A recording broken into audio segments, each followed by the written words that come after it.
देखिए हम लोग पढ़ रहे थे अर्थमेटिक प्रोग्रेशन। चैप्टर चल रहा था आपका 5.2। इसमें हमने आपको मैक्सिमम सवाल बता दिया था। आज भी लगा लेते हैं 2-4 सवाल ताकि टॉपिक ख़त्म हो जाए, फिर आगे चलते हैं। ठीक है, तो यहाँ क्वेश्चन नंबर आपका 13 है कि 3 अंकों वाली कितनी संख्याएं 7 से विभाज्य हैं। यानी पूछा जा रहा है कि 3 अंकों वाली कितनी संख्याएं 7 से विभाज्य हैं। यानी 3 अंक तो होना चाहिए, लेकिन वह संख्याएं क्या हों, 3 से विभाज्य हों। पूर्ण संख्याओं की हमें संख्या बतानी है। तो पहले यहाँ जान पाएंगे हम वह 3 संख्याएं कौन कौन सी हैं। आखिर कहाँ से स्टार्ट होता है कि जो 3 संख्या होती है। जैसे कि आप जानते हैं 100 है, 99 तक संख्याएं 2 अंकों वाली हो जाएंगी। 99 के बाद जब आप आएंगे तो हो जाएगा 100, वह 2 अंकों वाली हो जाएगी। इसके पश्चात 101, 102, 103 है ना, कहाँ तक जाएंगे तो 999 तक जाएंगे आप। तो यहाँ से 100 हो जाएगा, 101, 102, ठीक है। ऐसे ही कहाँ तक पहुँचेंगे आप 999। अब लेकिन इसमें से आपको देखना है कि वह कौन सी संख्या है कि जो 7 से विभाज्य है। तो यहाँ से आप चेक कर सकते हैं 103 है, 104 है ना। तो अब इसमें देखिएगा 7 से भाग दीजिए और वह कट जाए। तो यहाँ देखेंगे 10 में अगर 104 में आप भाग दीजिए 7 का, 7 कम 7, 3 बचेगा 34 हो जाएगा। यहाँ पे 102 में दे लेते हैं तो 7 कम 7, 3 बचेगा 2 हो जाएगा 32 है ना। फिर 103 में देख लीजिए आप, 7 कम 7 बचेगा आपका 3, 7 चौके 28, 7 पच्चे 35। अगर यहाँ पर 105 और हम लिख लें तो 7 कम 7, 3 बचेगा 7 पच्चे 35। यानी ये 3 अंकों वाली पहली संख्या हो जाएगी जो 7 से क्या होगी, विभाज्य होगी। तो इस प्रकार से 7 से विभाज्य संख्या ना की श्रेणी बना लेते हैं। कितना हो जाएगा 105। इसके पश्चात ऐसे ही अब देखिएगा यहाँ से 105 है तो 110 को भी चेक कर सकते हैं। ठीक है, तो 106 है, 107 है, 108, 109 ऐसे ही चेक करते जाइएगा तो आपको यहाँ पे संख्या मिल जाएगी। कितना, अब फिर आप पुनः भाग देंगे तो 112 मिल जाएगा भाई, है ना। 2 संख्या यदि आप निकाल लेते हैं तो भी पर्याप्त है कि कितना मिल सकता है। एक आध संख्या और भी निकाल सकते हैं। 112 के बाद चेक कर लीजिएगा 113 है, 114, 115, 116, ठीक है। तो ऐसे ही मिल जाएगा। हमको अगर चेक करते हुए जाएंगे तो 119 मिल जाएगा। अब कह रहे हैं कि 3 अंकों वाली कितनी संख्याएं 7 से विभाज्य हैं। क्योंकि 7 से विभाज्य संख्या तो हमें लास्ट टर्म भी निकालना होगा। यानी कितनी संख्या पूछ रहे हैं, अर्थात n का मान पूछा जा रहा है। किसका मान, n का मान। तो लास्ट से अंतिम संख्या भी हम निकाल लेते हैं। जैसे 999 है, यदि इसमें आप 7 का भाग देंगे तो 7 कम 7, 9 से 7 जा 2, 29 हो जाएगा। 7 चौके 28, 9 से 8 जा 1 तो 19 ना, 7 दूना 14, यानी 9 से 4 या 5, यानी 5 ये अधिक हो रहा है। इसमें से आप 5 घटा दीजिए तो कितना हो जाएगा 4, 994। यानी अंतिम संख्या 3 अंकों वाली कौन सी हो जाएगी, 994। भाग देख लीजिएगा, 7 कम 7 देखिएगा, 7 कम 7, 2 बचेगा 29 हो जाएगा। 7 चौके 28, यानी 142 बार में कैंसिल हो जाएगा। यानी यह अंतिम टर्म आपको हो जाएगा क्या, an। यह आपका हो जाएगा a, अर्थात a बराबर 105। d बराबर क्या निकालेंगे, द्वितीय पद माइनस प्रथम पद ना, कितना हो जाएगा आपका 7 हो जाएगा। और ये आपका an टर्म हो गया 994। इस प्रकार से आपको n का मान पूछा जा रहा है तो सूत्र आपने याद किया हुआ है कि an equal to a plus n minus 1 into D. ठीक है, तो an इक्वल टू क्या हो जाएगा, a का मान हमने आपको अभी बताया 105। चलिए an का मान भी रख देते हैं क्योंकि हमें पता है यहाँ पे 994। n का मान पूछा जा रहा है, d का मान कितना है भाई 7 है। तो 994, 105, इसको इधर पक्षांतर करेंगे तो ये माइनस हो जाएगा। ठीक है, तो n माइनस 1 इंटू 7। अब देख लीजिएगा, इनको हटा देते हैं। अब इनको एक लाइन यहाँ कर लेते हैं, घटा दीजिए। 14 में से 5 या कितना बचेगा 9, और यहाँ 8 हो जाएगा तो बचेगा आपका 8 से 0 घटाएंगे 8 ही आएगा। यहाँ बचा 9 में से 1 जाए 8, n माइनस 1 इंटू 7। अब देखिएगा जब n माइनस 1 लिखिएगा तो यहाँ 7 मल्टीप्लाई के रूप में इधर आएगा तो भाग के रूप में हो जाएगा भाई। भाग दीजिए, 7 एकम 7, 1 बचा 18, 7 दूना 14, 14 4 18, 4 49, 7 7 49 कट जाएगा। n माइनस 1 इक्वल टू 127, तो n इक्वल टू 127 प्लस 1 पक्षांतर कर दीजिएगा तो प्लस हो जाएगा, जोड़ेंगे कितना आएगा 128। यानी 7 से विभाज्य होने वाली 3 अंकों की संख्याएं कितनी होंगी, तो 128 हो जाएंगी। उम्मीद करते हैं कि यह बात आपको समझ में आ गई होगी। आगे चलते हैं इसके। ऐसे ही 14वां वाला भी क्वेश्चन दिया गया है आपको कि 10 और 250 के बीच में 4 के कितने गुणज हैं, तो इनको ऐसे ही आप लगाइएगा, सेम पैटर्न है। अगला देख लेते हैं इसमें 16 वाला।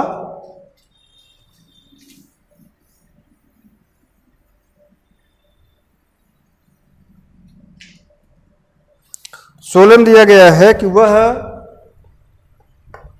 आपको श्रेणी बताना है, वह श्रेणी ज्ञात करिए, ज्ञात कीजिए जिसका तीसरा पद, कौन सा पद, तीसरा पद 16 है और सातवां पद कितना है इसका, पांचवें पद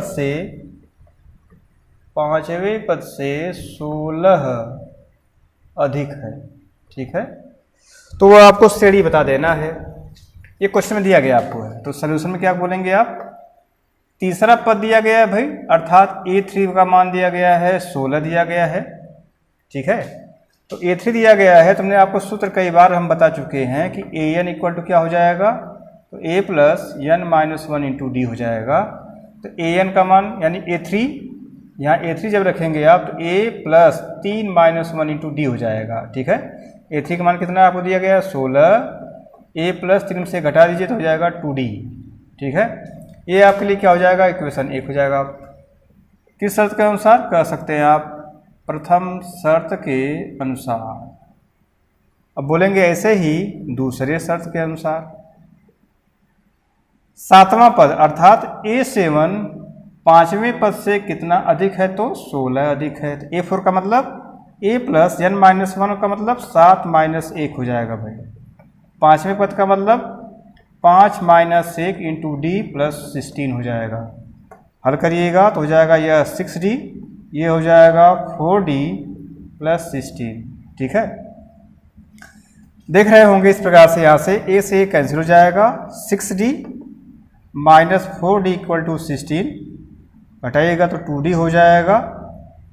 इसके बाद देखिएगा D इक्वल टू क्या हो जाएगा, 16/2, अर्थात D का मान 2 अट्ठे 16। अब समीकरण 1 में इसको रख दीजिए भाई, समीकरण 1 में रखने पर है ना, हो जाएगा 16 A प्लस 2D मतलब 8 कितना हो जाएगा, तो A 8 दूनी 16, ये हो जाएगा 16 माइनस 16 इक्वल टू 0, अर्थात प्रथम पद क्या आ गया आपका 0 आ जा रहा है यहाँ पे है, जबकि ऐसा होना नहीं चाहिए था। तो A plus 2D equal to 16 हमारा ठीक ठाक आया है। हल करने पे D का मान यहाँ पे क्या आना चाहिए था, 6 आना चाहिए था यहाँ पे। A7 देख लेते हैं थोड़ा सा, A प्लस 6D सही किया हमने, A plus 4D equal to 12।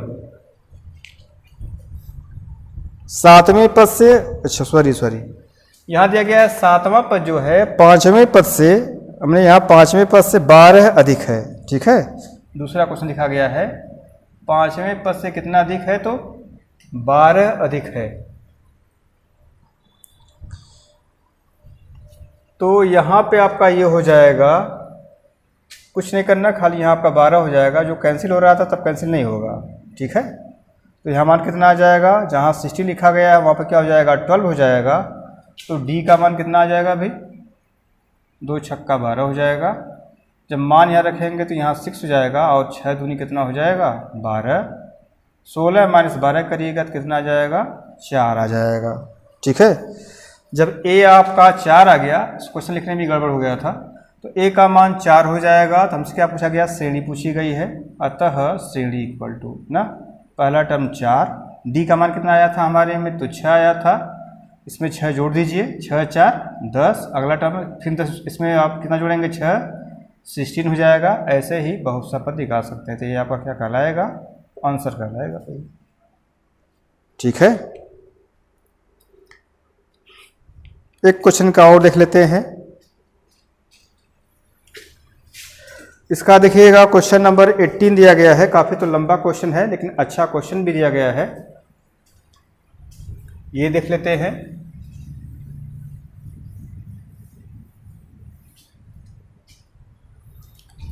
चलिए 18 वाला देखिएगा।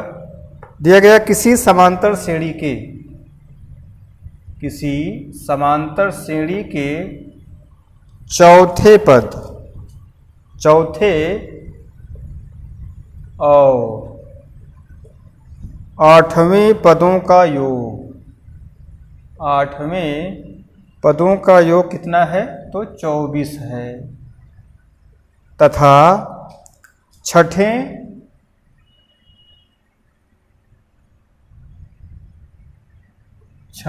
और कितना का, 10वें पदों का योग 44 है ना।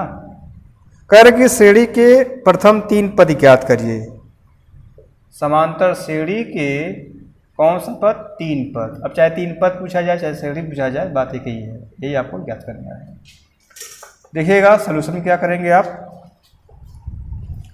जो दिया गया है इनके हिसाब से हम कह सकते हैं, सूत्र आपको यहाँ पे याद होना चाहिए।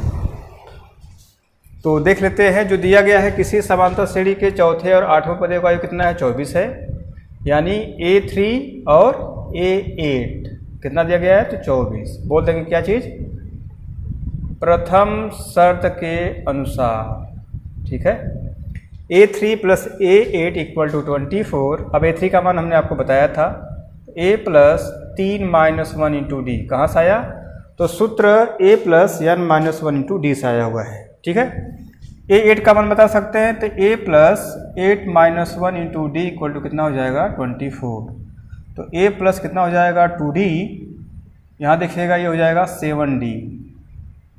जोड़ दीजिए, ये हो जाएगा 2A, 7 और 2 जोड़ेंगे तो 9D हो जाएगा 24।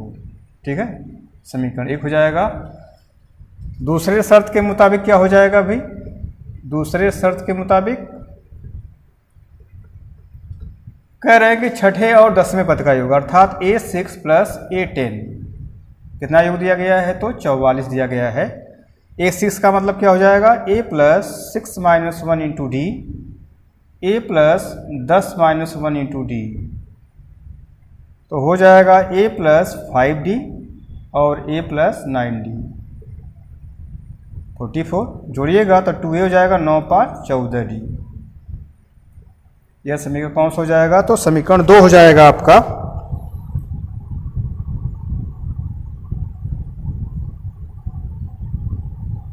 ठीक है, तो इस प्रकार से हम इनकी सहायता से मान निकाल सकते हैं, देख लिया जाता है। अब देखेंगे करेंगे क्या आप, तो समीकरण 1 आपका है 2A, युगपत समीकरण हो गया। अगर समीकरण 1 में से हम 2 को क्या करें, घटा दें, तो D का मान निकल सकता है, क्योंकि A का गुणांक जो है वह क्या है, इक्वल है। दूसरा समीकरण आपका हो जाएगा 2A प्लस 14D, कितना हो जाएगा, 44। जब माइनस करते हैं चिन्ह क्या होता है, बदल जाता है, ये कैंसिल हो जाएगा। 14 से 9 घटाइएगा तो 9 5 14 हो जाएगा। यहाँ से 4 में से 4 जा 0, 4 में से 2 जा इतना, minus D equal to minus minus cancel हो जाएगा, 5 4 जा 20 होता है। अब यह मान समीकरण 1 में रख दीजिए भाई। ठीक है, कितना हो जाएगा, 2A प्लस 9 मल्टीप्लाई 4 हो जाएगा इक्वल टू 24। तो 4 9 36, 2 इक्वल टू 24 माइनस 36 ना। घटाइएगा कितना आएगा, 24 6 30, 6 6 12 इक्वल टू माइनस 12 बटा 2, अर्थात 2 छक्का 12, माइनस 6 आएगा। यानी A का मान कितना आ रहा है हमारे में, तो -6 आ रहा है। और यहाँ पे आना कितना चाहिए था, डी का मान हमारे में 4 आया हुआ है। एक बार इनको पुनः देखते हैं। दिया गया किसी समांतर श्रेणी के चौथे और आठवें पदों का योग 24 है तो A4, अच्छा यहाँ हमने A3 लिख दिया है, यही गड़बड़ हो गया। चौथे का हो गया तो आप अर्थात A4 हो जाएगा यहाँ पे। 4 - 6 दिमाग में चल रहा था, घटाएंगे 3 आएगा तो यहाँ 3D हो जाएगा तो 2A। अब यहाँ 7 3 कितना हो जाएगा आपका 10D हो जाएगा भाई, है ना। सब कुछ यहाँ सुधार कर लेते हैं तो आपका हो जाएगा 10D, घटाएंगे तो कितना हो जाएगा यहाँ से आपका -4D। ठीक है, तो यहाँ आप भाग देंगे 4 से तो कितना आ जाएगा 5। अब देखिएगा समीकरण 1 में रखने पर 2A तो 9 गुणे कितना D का मान अब हो गया आपके पास तो 5, 5 चौके 5 9 45। अब यहाँ पे आपका बढ़ जाएगा 1 मिनट, थोड़ा सा देख रहे हैं मिस्टेक भी हो रहा है। तो 2A D का मान हमारे पास यहाँ कितना आएगा 4 5 20, अभी भी आपने नहीं बदला हुआ है जल्दी जल्दी में, तो 4 5 20। ठीक है, D का मान समीकरण 1 में रख दीजिए तो हो जाएगा 2A + 10, यहाँ आपका 10 है आपके पास। चलिए इसको फिर से कर लेते हैं। तो 2A + 10 गुणे 5 बराबर कितना 24। तो 2A 10 बच्चे कितना हो जाएगा 50, तो इतना हो जाएगा भाई 24 - 50 कितना -26। तो A का मान कितना हो जाएगा -26/2 अर्थात -13 हो जाएगा। तो A का मान कितना आ रहा है -13 और D का मान कितना आ गया 5। तो अब श्रेणी हम लोग निकाल सकते हैं। अतः श्रेणी कहा जाए यदि आपसे तो यहाँ इनको हटा देते हैं। देखिएगा श्रेणी कितनी हो जाएगी तब। अतः श्रेणी चाहे 3 टर्म जो भी आप निकालना चाहते हैं पूरा निकाल लेते हैं। प्रथम पद आपका हो जाएगा 13। अब D का मान इसमें जोड़ दीजिए तो 13 में 5 जोड़ेंगे कितना आएगा 8 5 13 तो -8, फिर 5 जोड़ेंगे तो कितना आएगा 8 में 5 जाए 3 डॉट डॉट डॉट, अर्थात 3 टर्म पूछा गया है -13 -8 तथा -3। ये आपका प्रथम पद, द्वितीय पद तथा तृतीय पद हो जाएगा। ठीक है, तो यहाँ तक हम लोग आज करते हैं। इसको एक बार 2 बार देख लीजिएगा, जहाँ मिस्टेक हुआ है उसको आप अपने से गुणा भाग करिएगा, आ जाएगा। ठीक है, तो मैथ जो है आपके अभ्यास की वस्तु है, उसको प्रैक्टिस करेंगे तो आपको भी लगा सकते हैं। आज के लिए इतना ही, धन्यवाद।